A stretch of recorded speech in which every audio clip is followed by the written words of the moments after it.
নজর রাখবো মালদার দিকে। মালদায় চড়া সুদে টাকা খাটানো ও টাকা আদায়ের নামে নির্যাতনের অভিযোগ উঠেছে তৃণমূল নেতা কৃষ্ণেন্দু নারায়ণ চৌধুরীর ঘনিষ্ঠ অমরদীপ সাহার বিরুদ্ধে। অভিযোগকারী এক মহিলার দাবি, 1.5 বছর আগে 2 লক্ষ টাকা 10% সুদে নেওয়ার পর তা পরিশোধ করা হলেও 22 লক্ষ টাকার দাবি করা হয়।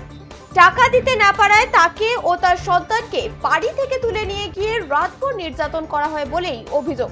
ঘটনায় ইংরেজবাজার থানায় লিখিত অভিযোগ দায়ের করেছেন ওই মহিলা। একই ব্যক্তির বিরুদ্ধে আরো 2 মহিলার অভিযোগ রয়েছে বলেই দাবি।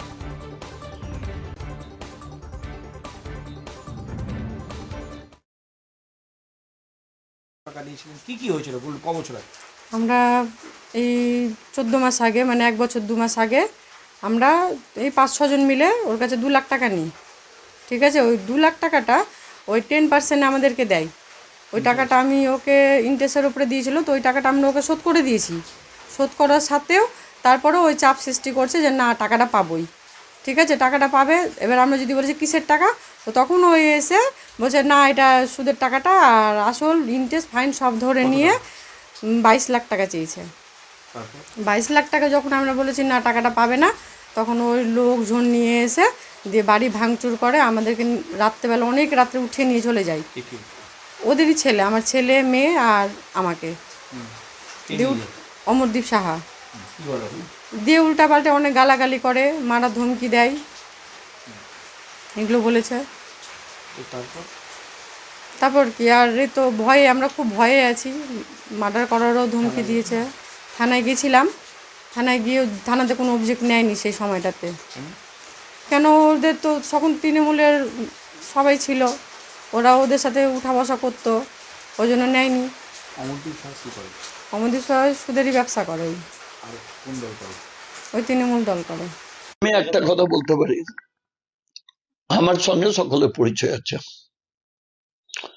অমরদীপ সাহা চোরও না, ডাকাতও না, রেপিস্টও না। আমি নিজে দেখেছি, আমাদের যখন করোনা হয়েছিল তখন তো আমরা মৃতপ্রায়। ও কিন্তু আমাদের পরিবারে অনেক সেবা করেছিল, বিশেষ করে আমার দাদার ওই করোনার দাদা যেটা খাচ্ছে ওই খাবারও খেয়ে নিয়েছে দেখেছি। এক সামাজিক দায়িত্ব ওর একটা আছে। করোনার সময় 1 মাস রেশন দিয়েছে গরিব মানুষদেরকে, হোটেলের মতো খাইয়েছে। এটা একটা ডিপ কনস্পিরেসি। আপনি টাকা নিবেন, স্ট্যাম্প পেপারে লিখে আছে সেই টাকাটা আপনি ফেরত দিবেন না, তো বলছে যে আমি টাইম বাউন্ড ফেরত দিয়ে দেবো। না ফেরত দিলে তবে টাকা চাইতে গেছে। এখানে একজন উকিল আছে, তার কাজ কি জানেন? ইনকাম ট্যাক্সকে ক্লায়েন্টের খবরগুলো পৌঁছে দেওয়া, ওর সঙ্গে শেয়ার নিয়ে না ইনকাম ট্যাক্সে। এইখানে ওদেরকে ডেকে বলছে তো অত টাকা দিতে হবে না, আমাকে দিয়ে দাও, বাকি টাকাটা আমি বুঝে দেবো। আর তোমাকে যেভাবে আমি এফআইআর করবো, প্রত্যেকটা কমপ্লেন আপনি দেখুন ওই লয়ারই করছে।